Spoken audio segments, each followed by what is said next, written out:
Probably one of the worst aspects of Skyward Sword is its overworld, in that it really doesn't feel like it has one. It feels more like a level select. To get around this, I'd add a way to get between the three areas from the ground. It would mean creating a few connecting areas, but they wouldn't have to be that complicated. You can have just ordinary space that isn't a puzzle.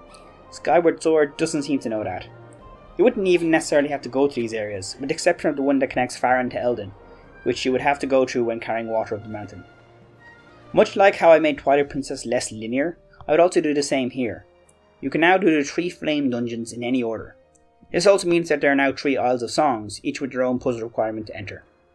I'd like to see a more evolved combat system, more weapons that could deal damage, and more sword skills. I felt it was a bit strange that only the sword and the bow could actually reliably damage enemies. All the other weapons just stunned or didn't affect them at all. I'd make it so you can upgrade the whip to deal damage. I'd also make it so when you're Z targeting and using the bow, it doesn't immediately put you into first person. It might have to be a bit weaker to compensate for this ease of use, but I think the bow is a bit too strong at base. It kills moblins in one hit, even uncharged, and that's a bit much when it still takes several sword strikes. In fact, I'd even be okay with the charge and zoom function being an addition gained by upgrading it, instead of the upgrades being purely damage based. Oh yeah, and I think this game should have a left-handed mode. I find the combat in this game surprisingly difficult because it's so geared towards assuming people are holding the Wiimote in their right hand, which is not the case for like 10% of the world's population. I'd like a dial to show how much stamina the beetle has left. I'd also like to reduce the time the Tears of Light frees guardians in the Sacred Realm from 90 seconds down to 60. 90 just seems like a bit too long and removes the guardians from the actual trial.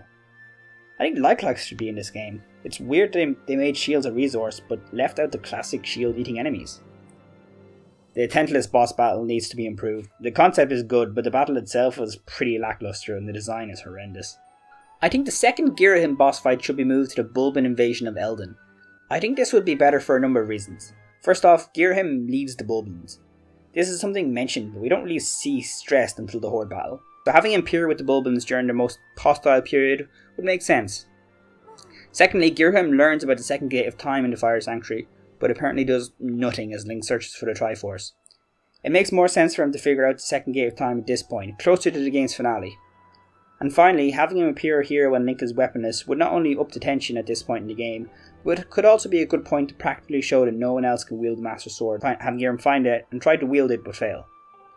While I'm mentioning this section of the game, I'd also want to say that I think it should be longer, or at least have a bit more even spread. You kind of find half of Link's items all at once at the end, which just looks like they ran out of time and just phoned it in. As for the boss of the Fire Sanctuary, I think the appearance of Volvagia will be cool. It's a suitably ancient and well-liked boss whose appearance would make a lot of sense thematically and narratively. I'd also like the last fight with the imprisoned so it happens a bit later. It's too close to the second fight as it is. Maybe when you have to go back to the sealed temple in the middle of reviving the Thunder Dragon. I think there should be a boss for the Sky Keep. Maybe Thunderbird or Darkling as a throwback to Zelda 2. Because of these extra bosses, you only fight the imprisoned once in the Thunder round, and it'll be the 3rd stage. Because when you're doing the Thunder round, having 3 imprisoned boss fights there, it's just repetitive. And that's all I have to say about Skyward Sword. Tune in next time where I'll be talking about A Link Between Worlds.